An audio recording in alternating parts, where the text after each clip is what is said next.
Hello everyone, good evening, welcome back to my channel. আশা করি তোমরা সবাই খুব ভালো আছো, আমিও ভালো আছি।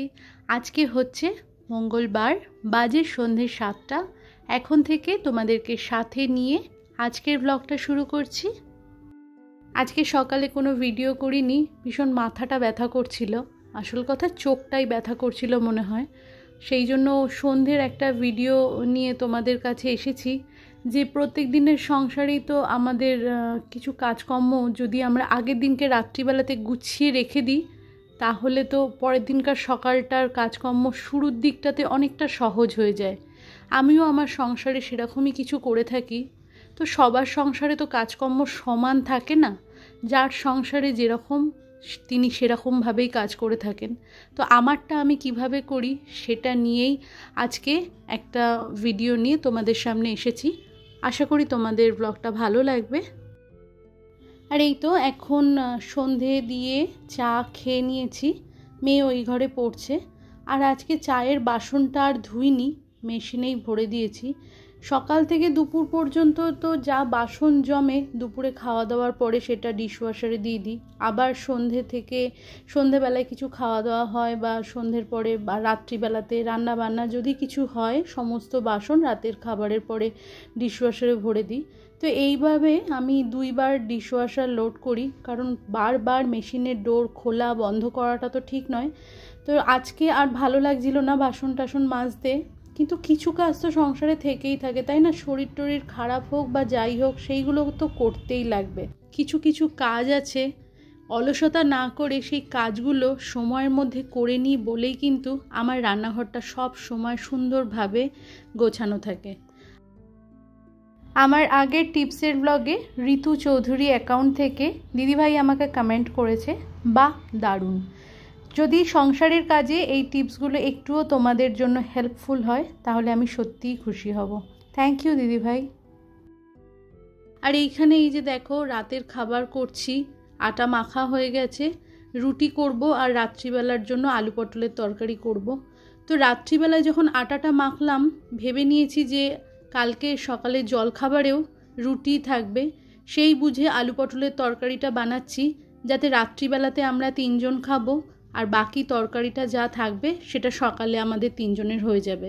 তাহলে সকালে ঘুম থেকে ওঠার পরেই আর জলখাবার কী বানাবো সেই এরকম চিন্তা বা একটা তাড়াহুড়ো থাকবে না।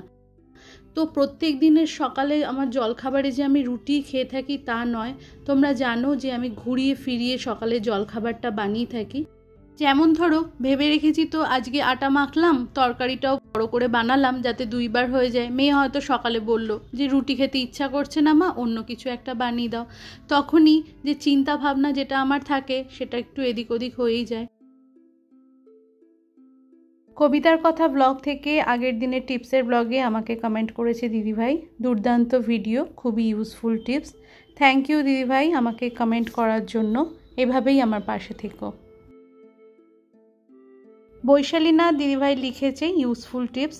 থ্যাংক ইউ দিদিভাই, যদি তোমার উপকারে আসে তাহলে আমি সত্যিই খুব খুশি হব। ব্লগের মাধ্যমে আমি আরেকটা কথা তোমাদের সাথে শেয়ার করতে চাই, যে বয়সে হয়তো তোমরা আমার থেকে অনেকটা ছোট বা অনেকটা বড় বা একটু ছোট বা একটু বড়, কিন্তু নাম ধরে ডাকতে খুব একটা ভালো লাগে না, সেই জন্য কখনো কখনো বন্ধু বলে ডেকে থাকি, কখনো কখনো দিদিভাই।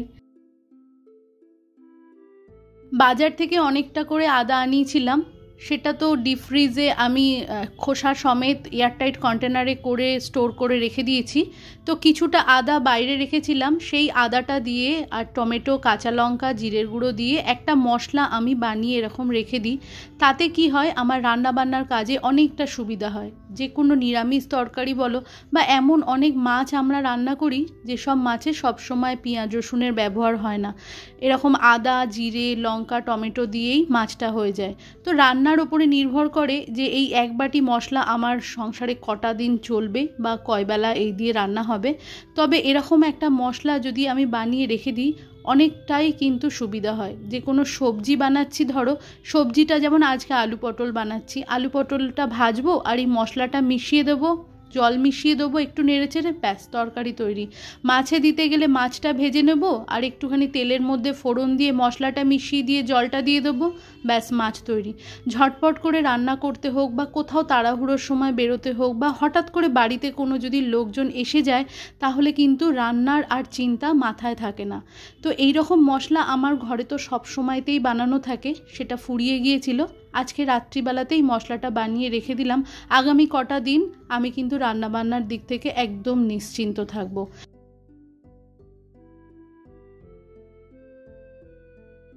এই মুহূর্তে আমি আলু পটলের তরকারির মধ্যে যে কাঁচা মশলাটা আছে সেটাই মেশালাম, কারণ মশলাটা এখনও আমার বানানো হয়নি।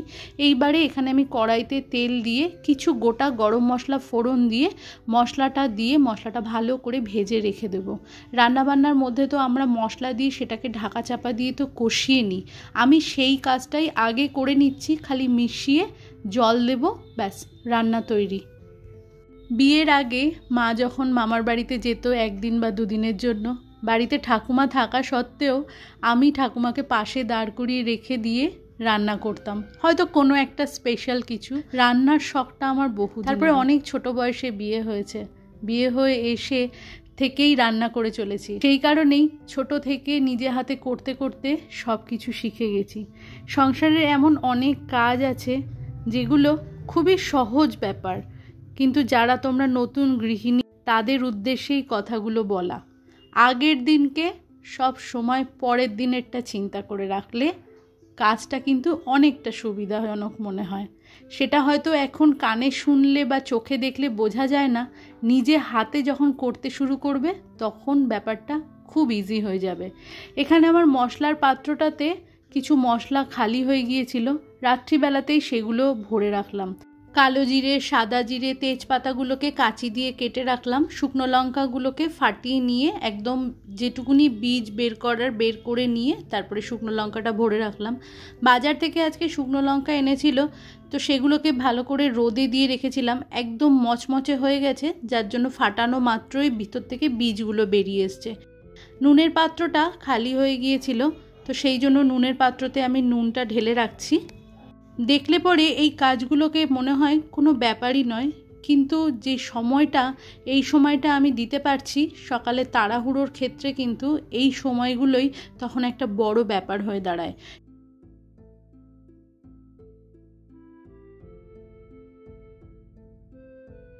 যেটুকুনি শুকনো লঙ্কা মশলার পাত্রে দেওয়ার ছিল দিয়েছি, আর বাকি শুকনো লঙ্কাগুলো বোটা সমেতই আমি কাঁচের কন্টেনারে ভরে নিয়ে স্টোরেজে রেখে দিলাম। সব রকম মশলাই আমার বেশি করে আনিয়ে আমি স্টোরেজে রেখে দিই, ওখান থেকে যেটুকুনি যা প্রয়োজন হয় মশলার পাত্রে ঢেলে রাখি, বাকিটা আবার স্টোরেজেই রাখা থাকে। আর এই তো এখানে দেখো আমার মশলাটাও বানানো হয়ে গেছে আর আলু পটলের তরকারিটাও হয়ে গেছে। এটা আবার আমি ঠান্ডা হওয়ার জন্য অপেক্ষা করব, ঠান্ডা হলে তবেই ঢাকনাটা বন্ধ করে আমি ফ্রিজে তুলে দেব। আমার হাজবেন্ড যেহেতু ব্যবসা করে সেই জন্য ওর তো বেরোবার সময় ঠিক থাকে না, আমারও সংসারের কাজের সময়ের শুরুর দিকটা একটু এদিক ওদিক হয়ে যায়। কিন্তু যারা চাকুরিজীবী তাদের যদি সকাল 8টায় বেরোনোর থাকে কি 10টায় বেরোনোর থাকে, তাদের ওই 8টা কি 10টা সকালবেলা একটা বাঁধা টাইম থাকে, যার মধ্যে সকালের বাসি কাজকর্মগুলো সেরে সংসারের সমস্ত কিছু রান্না বান্না করে টিফিন দেওয়া, জলখাবার বানানো সব কিছু কমপ্লিট করতে হয়। কিন্তু আমার সেই ব্যাপারটা নেই। তো যেদিনকে যেরকম ওর বেরোনো থাকে সেই দিনকে সেইভাবেই আমার সংসারের কাজ শুরু হয় বা শেষও হয়। কিন্তু মেয়ের বেরোনোর একটা সময় থাকে, মেয়ের এখন পরীক্ষা চলছে, প্রত্যেক দিন তো ওর কলেজে যাওয়া নেই, যেদিনকে বেরোবে সেদিনকে আগে থেকে এরকমভাবে যদি সকালবেলাতে কিছু করতে লাগে, তরি তরকারি কিছু কাটার থাকলে রাত্রিবেলাতেই কেটে গুছিয়ে একেবারে বক্সে করে রেখে দিই। তপতি বিশ্বাস দিদিভাই আগের দিনের ব্লগে আমাকে কমেন্ট করেছো, টিপসগুলো ভীষণ ভালো, অনেক কিছু জানতে পারলাম, শিখতে পারলাম। ধন্যবাদ দিদিভাই তোমাকে।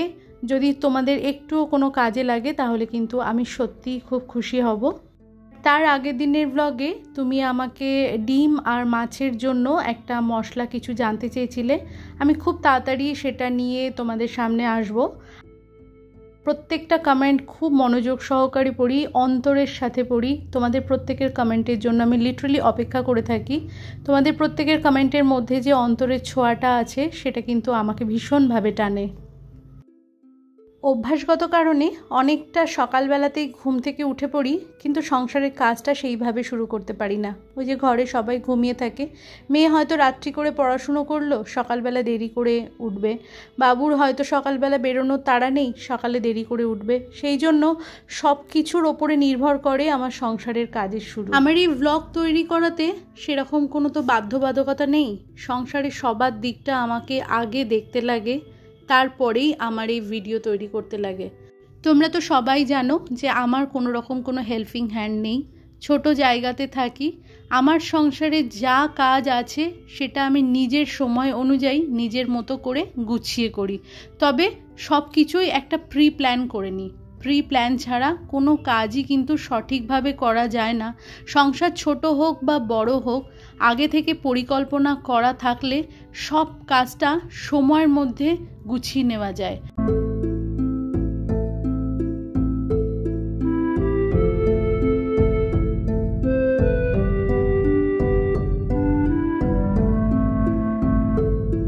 ডিনারের টাইমটা হয়ে গেছে, বাসনপত্রগুলো তো সিঙ্কে ওখানে গুছিয়ে নিলাম। গুছিয়ে নিয়ে এবারে কাউন্টার টপটা এইটুকুনি মুছে পরিষ্কার করে নিয়ে রাতের খাবারটা সার্ভ করে দেব। তো রাত্রিবেলার খাবারে গরম গরম রুটি, আলু পটলের তরকারি আর একটা মিষ্টি। এই মুহূর্তে আমাদের রাতের খাবার খাওয়া হয়ে গেছে, রান্নাঘরে চলে এসেছি। আটার এই বাটিটা ছিল যার মধ্যে আটার গুঁড়ো থাকে, যেটা দিয়ে রুটি করি, তো সেটাকে যদি আমি খালি রেখে দিতাম কালকে সকালবেলা উঠে আবার সেই আটার ডিব্বা খুলে এটা ভরতে হতো। তো রাত্রিবেলাতেই আমি ভরে ভালো করে মুছে টুছে নিয়ে জায়গার জিনিসটা জায়গাতে গুছিয়ে তুলে নিলাম।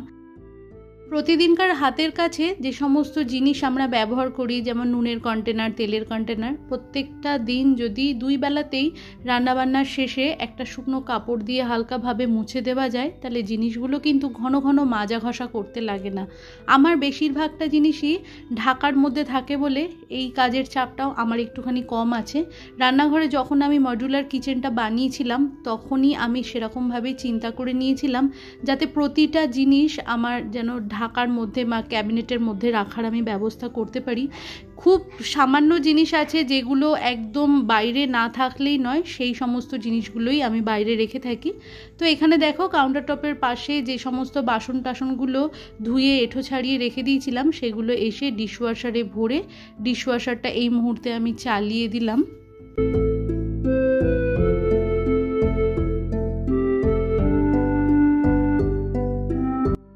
এবারে কাউন্টার টপ, গ্যাসের ওভেন ভালো করে মুছে পরিষ্কার করে নিয়ে তারপরে রান্নাঘরের কাজটা আমার শেষ হবে।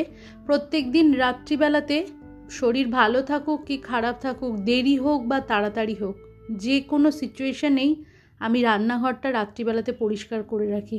হ্যাঁ, এমন যদি কোনো সময় হয় যে এমন শরীরটা খারাপ যে আমি বিছানা থেকে উঠতে পারছি না বা একদমই ভালো লাগছে না, সেই ব্যাপারটা একদমই আলাদা।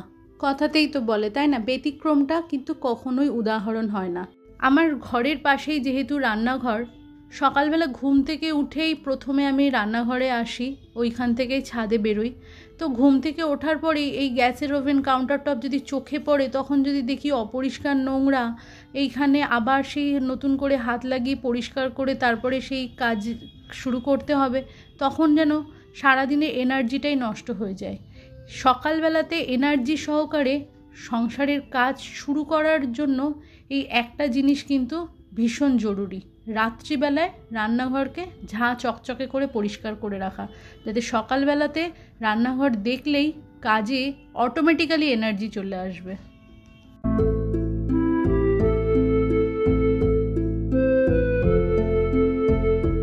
প্রতিটা কোনায় কোনায় প্রতিটা জিনিস সরিয়ে সরিয়ে প্রত্যেক দিন আমি পরিষ্কার করি। আর এরকমভাবে প্রত্যেকটা দিন আমি পরিষ্কার করি বলেই কিন্তু যখন আমি রান্নাঘরটা ডিপ ক্লিন করি আমার কিন্তু কোনো কষ্ট হয় না, কারণ সব জিনিসটা তো পরিষ্কারই থাকে।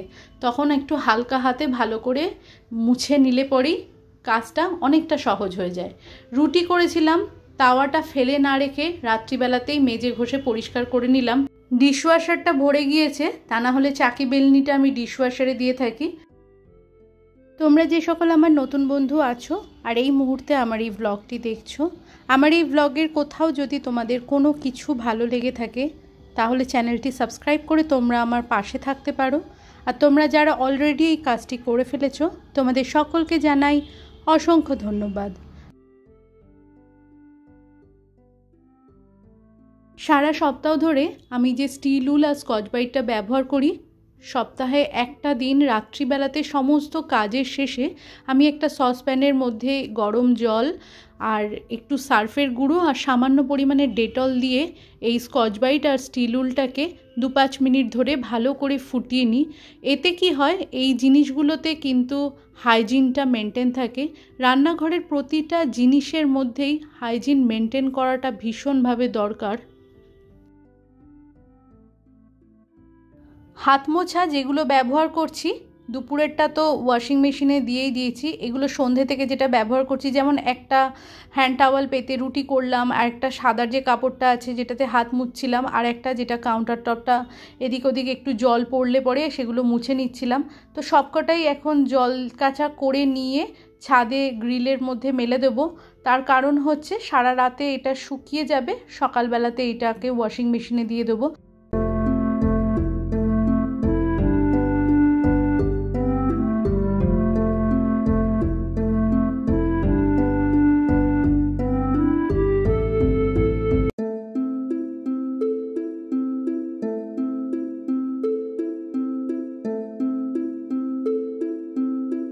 তো রাত্রিবেলাতে দই পেতে নিলাম আর কিছু কাঠবাদাম ভিজিয়ে রাখবো, যেটা পরের দিনকার সকালবেলার জন্য।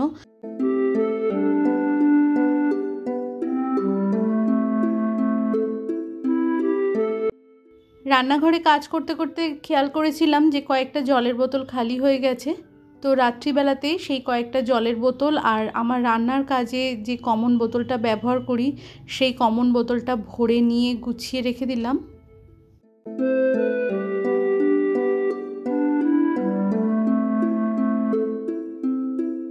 তো এই তো এইখানে দেখো সংসারের সমস্ত কাজকর্ম কমপ্লিট করে নিয়ে রান্নাঘরটা সুন্দরভাবে পরিষ্কার পরিচ্ছন্ন করে গুছিয়ে ফেলেছি। কি রাত্রি কি দুপুর, রান্নাঘরের কাজের শেষে একবার আমি রান্নাঘরটাকে মুছে রাখি। তাতে কি হয়, পরের দিনকে সকালবেলাতে রান্নাঘরে যখন আসি খুব একটা যেন ফ্রেশ ফিল হয়। তো বন্ধুরা, আজকের এই ব্লগটা এখানেই শেষ করছি। তোমরা ভালো থেকো, সুস্থ থেকো। দেখা হচ্ছে তোমাদের সাথে নেক্সট ব্লগে। ততক্ষণের জন্য টাটা, গুড নাইট।